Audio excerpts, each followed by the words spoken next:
I'm Jack Knight Winters. This is Jack Frost University. I wanted to talk about Astro Theology today. I wanted to talk about how the Bible actually does talk about astrology, that there is mentions of astrology within the Bible, and I wanted to talk about that today because it's kind of exciting. I think it's exciting. So Astro Theology, Astro meaning it's talking about astrology, and theology, the study of religion, right? So Astro Theology is the infusion and the combination between astrology and religion. Okay, and a lot of people don't realize that Christianity and magic and mysticism all kind of blended in back in 500 years ago. As of about 500, I've been studying magic, sorcery, Christianity, religion, history. Just been studying a lot of things for the last 20 years, and I can tell you that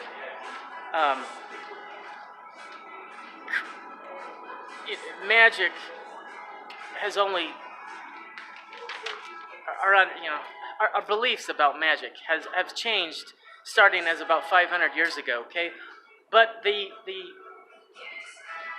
those who wrote about the Bible and studied the Bible back in the days, they were into mysticism. Christianity and mysticism went hand in hand, just kind of like Kabbalah. It was, Eliphas Levi. A lot of these occult symbols that we have today, they're all based in Christianity. It was all the same. Christianity, mysticism. It was never evil like seems to be today. There wasn't quite such a divide. Like Eliphas Levi, Isaac Newton. And also, that the designer of the Rider-Waite tarot cards, okay, Arthur Edward Waite, the actual designer of the tarot cards was a Christian mystic, okay? It was all kind of blended into one in the past. It's not so much that way now, but I'm kind of wanting to help out with that. So let's go ahead and get in. So they have in the Bible what's called the apocalyptic texts. The apocalyptic text, which is kind of another way of saying like secret text or hidden text, or there's just an element of mysticism. They're also, prophetic books. I should say books instead of texts. These apocalyptic books are also kind of like prophetic texts. So there's kind of a mystery surrounding these. And the apocalyptic books are as follows. It's Ezekiel, Daniel, Joel, Isaiah, Jeremiah, and Zechariah, as well as the book of Revelation. And so those are the so-called apocalyptic books. But these are the books that have a lot of esoteric, a lot of hidden meaning, occultic meaning to them.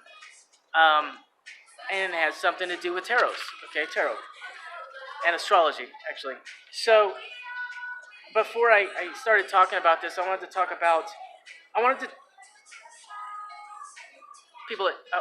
you to take notice of these names of a lot of these biblical characters, whether they're angels or prophets or messengers or somehow. Let's look at some of their names because I want to talk about them. I'm just going to list them all out, okay? We have Michael, Gabriel, Uriel, Raphael, Samuel, Rachel, Nathaniel, Emmanuel, Ishmael, okay? And then in other parts of the Bible, we have these other names, okay? Let's start up at the top. Isaiah, like I said before, Isaiah, Jeremiah, Zechariah, Elijah, Jonah, Deborah, Joshua, Micah, Noah, Obadiah, Zephaniah, and Zedekiah. So there's these suffixes. There's these suffixes attached to these angelic names or prophetic names. And, it's basically a way of classifying angels, because if you know anything about, if you've studied anything about angels or Christianity, you'll see that there's that angels have their own function, their own office. Each angel has their own function, their own office. They have their own office that they preside in, their own power or authority, okay? Their authority is limited to within a specific office or function, okay? So that's what, you got these two primary offices, El and Ah, El and Ah, okay? And I always found that to be kind of interesting. Oh, and a little side note, you know, Superman's name was Kal-El, which is, you know, the suffix of El, and something about the Superman is Uberman. It's an Uberman. It's I believe it was, the stories of Superman may have been written by Jews. So it's interesting that you know, Kal-El. There's a lot that can be said about that. So I wanted to read, first off, a couple passages out of the book of Ezekiel and the book of Revelation that it specifically mentions astrology. And then I'll show you how. Okay, so I'm going to read these real quick.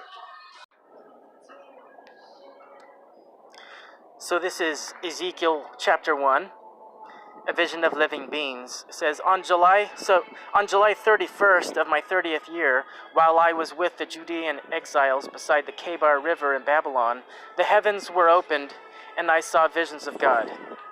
So basically, Ezekiel was in a van down by the river. Ezekiel was in a van down by the river, and he had a vision of God, and he's going to record it and tell us what it's about. This happened during the 5th year of King Jehoiakim's captivity. Okay, let's go down to 1:4. As I looked, I saw a great storm coming from the north, driving before it a huge cloud that flashed with lightning and shone with brilliant light.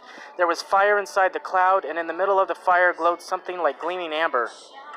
From the center of the cloud came 4 living beings that looked human, except that each had 4 faces and 4 wings. Their legs were straight, and their feet had hoofs like those of a calf, and shone like burnished bronze. Under each of their 4 wings I could see human hands. So each of the 4 beings had 4 faces and 4 wings.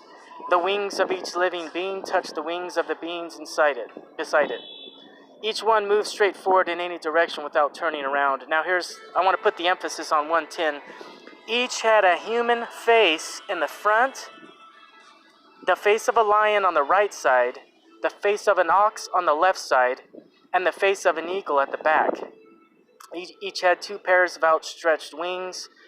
One pair stretched out to touch the wings of the living beings on either side of it, and the other pair covered its body.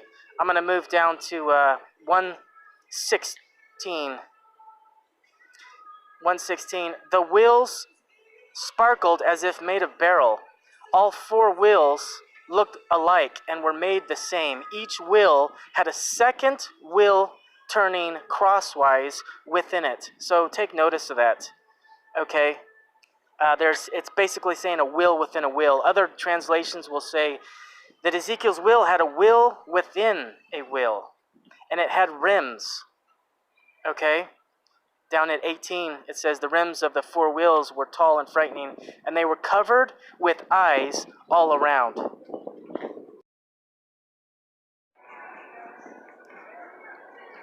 Okay, and so this is Revelation 4. It says, this is I don't know if this is John the Revelator or what talking about this, but it's in Revelation 4. Someone's saying this anyways. Then as I looked, I saw a door standing open in heaven, and the same voice I had heard before spoke to me like a trumpet blast. The voice said, "Come up here, and I will show you what must happen after this." And instantly I was in the Spirit, and I saw a throne in heaven and someone sitting on it. The one sitting on the throne was as brilliant as gemstones, like jasper and carnelian. And the glow of an emerald circled his throne like a rainbow. 24 thrones surrounded him, and 24 elders sat on them. They were all clothed in white and had gold crowns on their heads. From the throne came flashes of lightning and the rumble of thunder, and in front of the throne were 7 torches with burning flames. This is the 7-fold Spirit of God. In front of the throne was a shining sea of glass, sparkling like crystal. And then here's, again, and I want to put the emphasis on this next verse here. In the center and around the throne were 4 living beings. each covered with eyes front and back. The first of these living beings was like a lion, the second was like an ox, the third had a human face, and the fourth was like an eagle in flight. Each of these living beings had 6 wings, and their wings were covered all over with eyes inside and out. Day after day and night after night, they keep on saying, Holy, holy, holy is the Lord God Almighty. Okay, so, yeah. Okay, so I'm picking up from where I left off yesterday. So if you look at Ezekiel 1:18, you'll see there's a lot of translations that just say spokes. It says rims and spokes, okay? So within these few passages that I've read in these 2 different books, Ezekiel and the book of Revelation, okay, you'll see that they're mentioning and they're talking about rims, spokes, a wheel within a wheel, eyes all around, okay, and then it also talks about 24 elders and 7 candlesticks, okay. In addition to the 24 elders, the 7 flaming torches, the rims, the spokes, the wheel within a wheel, and the eyes all over, I also read off to you 5 different gemstones, okay. I just read 5 different, when they were describing this dream, this vision, right? There was 5 different gemstones, if you were paying attention, okay? Jasper, carnelian, emerald, beryl, and amber. 5 different gemstones, okay? So, here's the thing. This is a picture of an astrology chart, okay? This is it's called a Zodiac. The Zodiac is basically a wheel of animals. That's what a Zodiac means. It means wheel of animals, okay? And if you take a note here, you'll see, what do you see here? You see a wheel within a wheel, okay? You see spokes, you see rims, and in some versions of this astrology chart, you'll see a lot of eyes, because all these animals, they're all animals, and all these animals have eyeballs, right? So there's eyes all around it, right?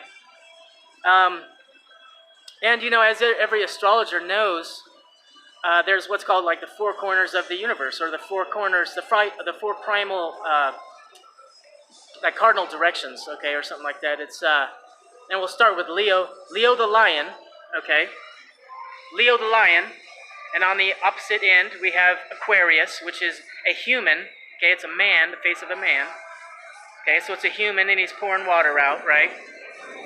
And in the other direction we have one of the other 4 points is what was it? All right, I forgot. Oh, it's Taurus. Okay, Taurus, the bull. Okay, it's a bull. But if another ox is another name for bull. Okay, if you look at the definition of ox, okay, in the scripture it says ox, but these days you use the bull. Okay, it's the same thing though. An ox and a bull are pretty much kind of the same thing. And then the 4th corner, we have Scorpio. Now, however, I looked into this a couple years ago and I did some research, and what I found was, although nowadays we call this constellation, we call it Scorpio, but it used to be called an eagle, okay? At the time that the Bible was written, it was an eagle, all right? So basically what you have here, this Bible, this book of Ezekiel and the book of Revelation, it's talking about an astrology chart, okay? It's talking about astrology. So really no one's, it's kind of interesting. And here's what I wanted to say to that. Back in the days when we had more monarchies and stuff like that, and dictators, we had King Solomon, we had a bunch of kings from the past, a bunch of pharaohs. They had to send messages over long distances, okay? They had to send messages over long distance by horseback, okay? They had to ride a horse. They had to send off horses. They had to send horses like in really long distances to give messages to people. And the problem with that a lot of these kings, as a lot of these kings knew, the problem was that you'd send some messengers off with an important message, and they would be intercepted by just violent gangs, basically gangsters, old school gangsters, right? Marauders. They would get intercepted by these marauders, and they would interrogate these messengers that were riding on horseback. Okay, they interrogate them. They would sometimes rather cruelly, and so they would get these messages out of these messengers by torturing them and getting information from them. Okay, so what happened was eventually a level of encryption was incorporated, and so instead of giving the messenger, the horse rider, the actual message, something different was done where the messenger no longer knew what the message was. It was encrypted in a way that the messenger himself couldn't even understand it. The only person that could understand it was like an agent of the king who was in the city where the message was being delivered, okay? So this is kind of like really, really earlier forms of encryption. And so what they would do is like King Solomon, he has these pentacles. Okay, King Solomon commissioned his horseback riders with these seals, okay? And these seals were some kind of decryption device, okay? So that even if the riders were caught by marauders, that they would be interrogated, but they still wouldn't get the message because the messengers didn't know what the message was. All they had was this writing, okay, or maybe a verbal message or a papyrus or some kind of a writing. So they had to. They didn't know what was going on. Okay, only the agent in the other town would have an encryption device or some kind of a keystone decryption device that could actually decrypt the message. Okay. So, anyway, I just wanted to say that, astrology is in the Bible. And is another thing that's kind of funny and something to note is I've been watching a lot of astrologers on YouTube lately, and, a lot of these astrologers, they talk about gemstones, or they have gemstones, they got tarot cards, it's just interesting. Most astrologers these days are also kind of into gemstone and tarot cards, and this Bible, these passages out of this Bible are talking about astrology. And for whatever reason, I still don't know if this book is simply talking about, a certain date of the year or something.